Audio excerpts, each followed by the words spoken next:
Quran is not any religious book.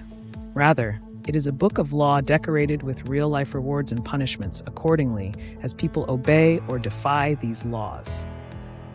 Interestingly and surprisingly, Quran has provided the reason behind each law it has laid down for the benefit of community life of the people.